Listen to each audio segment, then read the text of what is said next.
Pakistan succumbed to a new low as we lose to the USA in the T20 World Cup. Welcome to the shiny side. I'm your host Faris, and we have with us for the first time Khurram Jamali joining us from New York, I believe. Khurram, welcome to the show. Thanks. Am I the only Pakistani you found for today?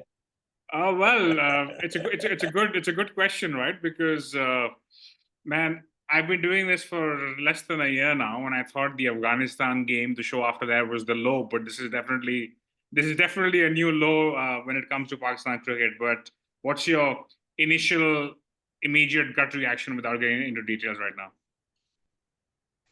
We got two shots at it.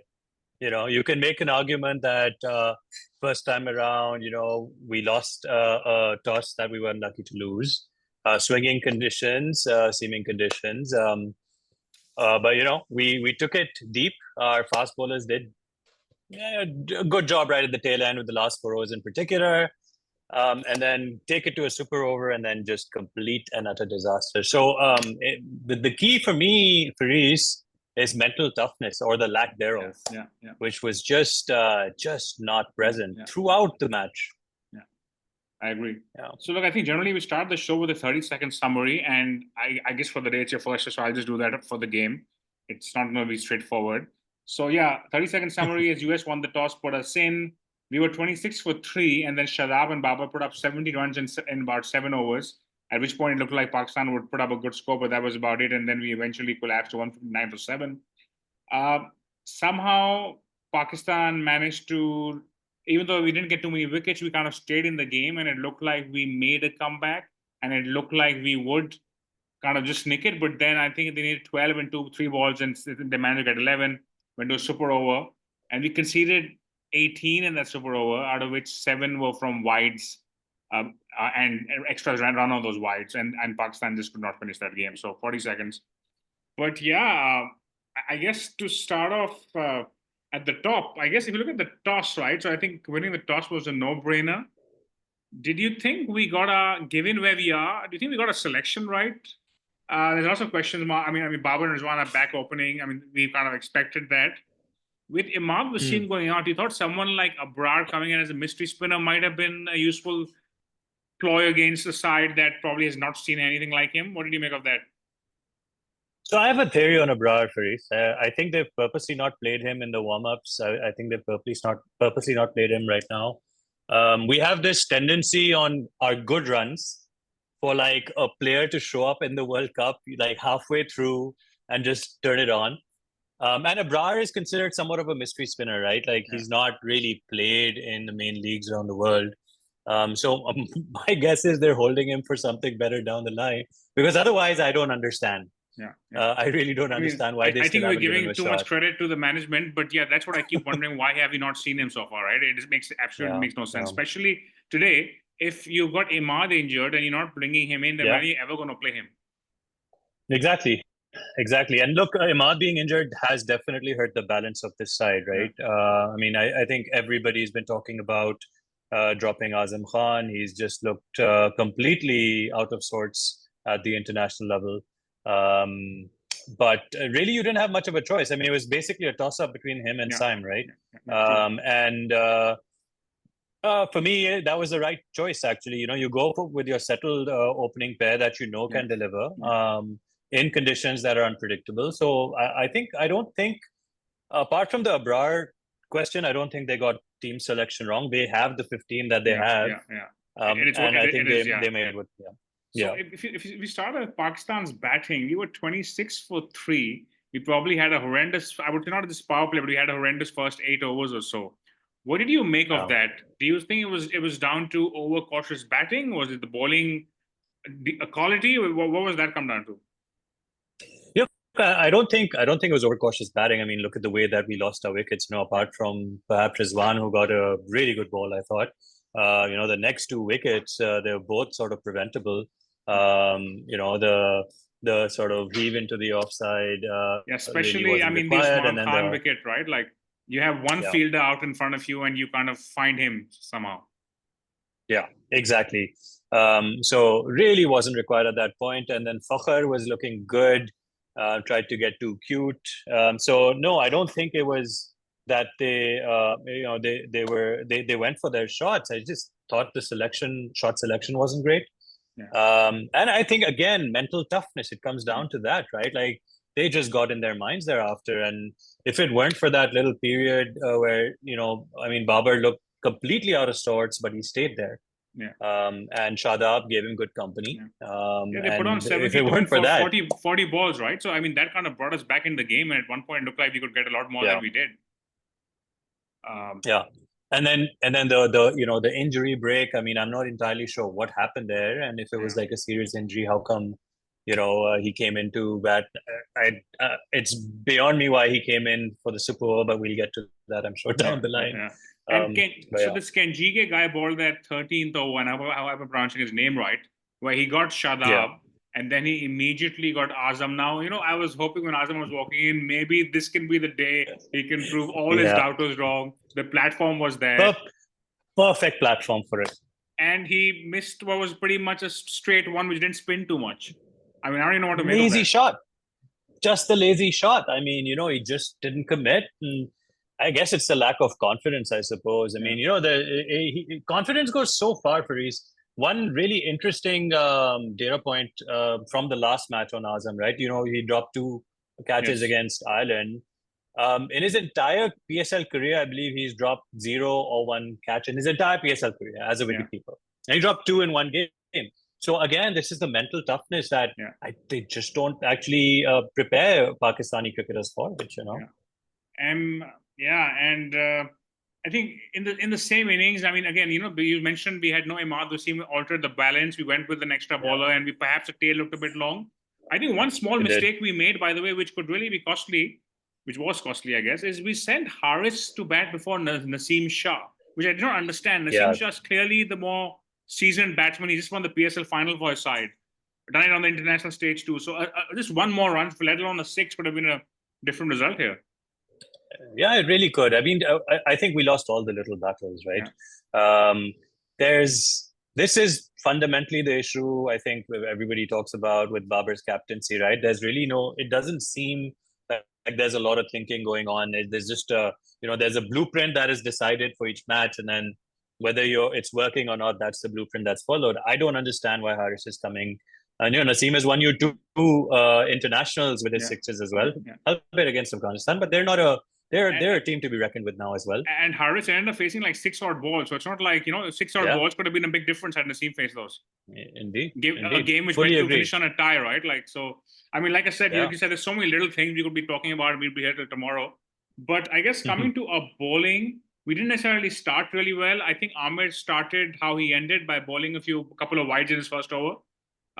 Even though he came back well later on, but I think in the power play again, didn't seem to. And I guess to be fair, also, I think the ball was doing a bit more in the first innings when the game started at 10:30 in the morning. It was probably doing a bit less. For sure.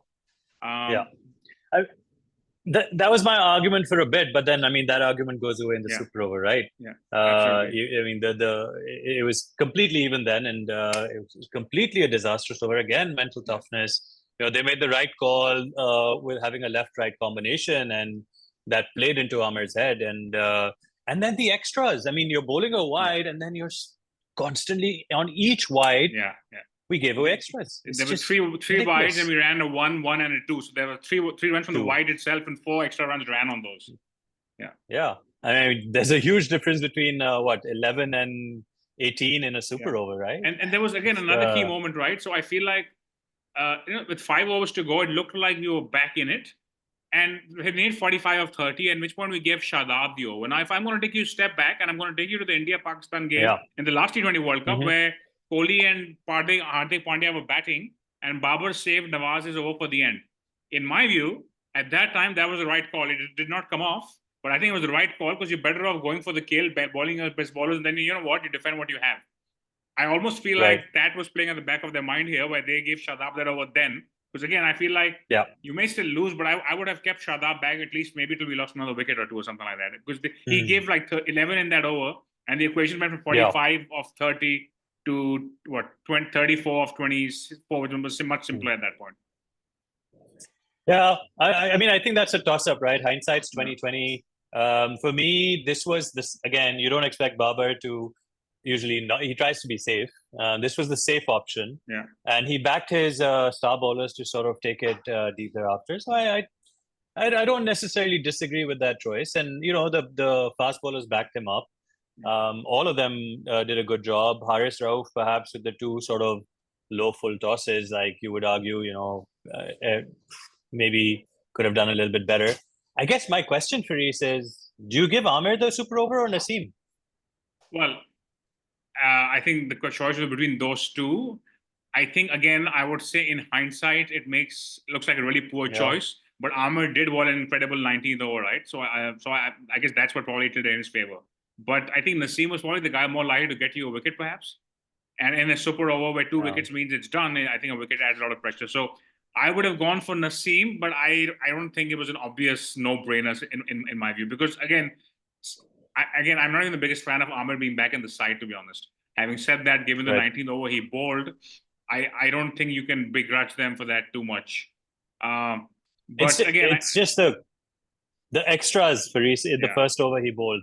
And also the first ball wasn't the extra, but even the first really wide ball he bowled, which the guy smacked for 4. I mean, if you count that as well, right? I mean, it's really unusual to go for 19 or 18 and over after only conceding 1 boundary. That doesn't happen very often. Yeah, that's true. Very true. Very true. But you're right. It's a no. It wasn't a no-brainer. And for like Pakistani supporters who are crapping all over the selection committee and the team selection, I think the key here for Reese is, I don't think any of the mistakes you can argue were like sort of terrible mistakes. Nothing was a no-brainer that they got wrong. Let me put it that way. This team selection, okay, it could be better. The 15, even I would argue, that we've taken to the World Cup. Yeah. Like you can argue Zaman on the margin and Agha on the margin, but none of them have lit up. Yeah. None of them have won you any games, man. Come on, to be honest, can't argue. Like nobody has made themselves indispensable. Even Abrar, right? Like it's almost more out of hope than evidence, which wants me to him to be there, right? Like because I feel like he could, but there's no strong evidence for that. But I guess let's last thing on the specifics on the super over when we went into bat, right? It was a tall order. Do you agree with the choice of Ifti and Fakhar, and especially Ifti facing the first ball and not Fakhar? I agree with the pair. I don't agree with Ifti facing. Yeah. Fakhar is your strongest natural hitter. Yeah. I would have had him face. I completely disagree with Shadab coming in as the third. By the way, I have a question for you. I'm not sure about the rules. Do you have to declare who your third is before the over starts, or you can pick? It's a good question. I do not know the answer because my thought was, I don't mind Shadab being in that mix, but once you're chasing 4 plus a ball, Shadab is not really a 6 hitter as soon as he comes in, right? So he was never going to 14 off 3. Yeah. 14 off 3. There is no way Shadab I would is say getting Azam Khan in for that matter, right? At least he has a shot at it, right? Okay, great point, right? I mean, if you've backed the guy, you've brought him there, fine, he's messed up. Give him a chance at redemption then. I mean, Shadab is not getting 14 of 3. No way. But that probably, perhaps you have to declare the 3 beforehand. Yeah, in which case, okay, again, not a no-brainer. So fine, I can give them that. But again, I think the other things team often do, right or wrong, is they very often pick guys who've done well that day. Like it's not necessarily a predefined thing that our super over guys are X. It's more about, okay, this guy was looking in good touch, so let's go with him. As opposed to, so I guess if you use that logic, Azam Khan was not going to be there, and that's probably how Shadab made it, to be honest. But fair enough. To be honest, fair enough. I know that's not how Babar typically bats, but I was even thinking, is Babar a good option? Because whenever he does try to go for it up front, he does seem to connect well. So I don't know, not a no-brainer, but we've been thinking of these things for a while now. Paris Rizwan as well, right? He's got that amazing slog sweep, right? Which he really connects with more often than not. So, I mean, I guess if like one were to think about your top 3 batsmen to try to get a certain target, the fact that Shadab is in there is actually just really sad. Yeah. For me, right? For my team, that he's one of the people you want to back to get. Like, what my thought was? When I read the preview for this game, I said I would probably still back Saim. But I don't expect them to play Saim. If Saim was there, I think it was a no-brainer to send him because he's used to coming in and going for a big hit, right? So I think, again, I wouldn't pick somebody in the 11 based on what they would do in a super over. But if he been there, he would have been a good choice for that probably. Yeah, but, that's true. That's true. But here we are. So again, in the last T20 World Cup, I don't want to start the whole 92 maybe crap, but in the last T20 World Cup, we lost the first two games to India and Zimbabwe, and we somehow managed to qualify. Obviously, this makes the India game even more important. I think the only thing Pakistani fans like less than losing to India is losing to India and getting knocked out. So I think if we lose to India, then it becomes a matter of if and buts. USA has to lose to somebody for us to qualify, and we have to win our matches, of course. But having said that, there's still a game against India to go. I'm not sure if you watch Batta Fast. It's another podcast with Amar Naqvi and Usman Samiuddin. And before the tournament it started, Amar Naqvi said the only way I see Pakistan winning is if they lose to USA and then they come back and beat India and go on a run from there. So part one of that has happened. And let's see how it goes. I mean, I'll quote something from the recent Football World Cup, actually. Argentina, losing to Saudi up front, which was a complete and utter disaster. But then they went on a run from there. So it's not unheard of. We are in so many ways similar to them in that, we're a temperamental team, can lose to the worst and beat the best.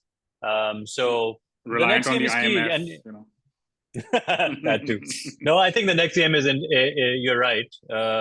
I'm gonna not stick around in New York for that game, though I must confess I'm gonna head out.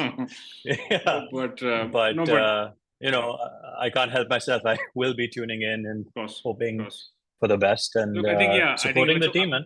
But when we were doing the previews for this tournament, so again, I think people, Imran Aslam mentioned on the preview of it, along with another guy. Imran said, I expect Pakistan not to make it to the Super 8s. And I said, sorry, not to the semis. And I said, but you are predicting they will make it to the Super 8s. Because my comment then was, because even that is not a sure shot at this point, the way we've been playing, right? And generally with Pakistan, you think, you know what, they're doing whatever. But once the big tournament starts, they will get some sort of shit together. But clearly it hasn't happened today. But good stuff. I do, Faris, I do want to wrap up on my end, at least by saying one thing. I don't think the US is not as basic a team as everyone's making them out to be. They did take out Bangladesh comfortably in a series right before this. They've got some solid players. So they're not going to be a rollover in these other games as well.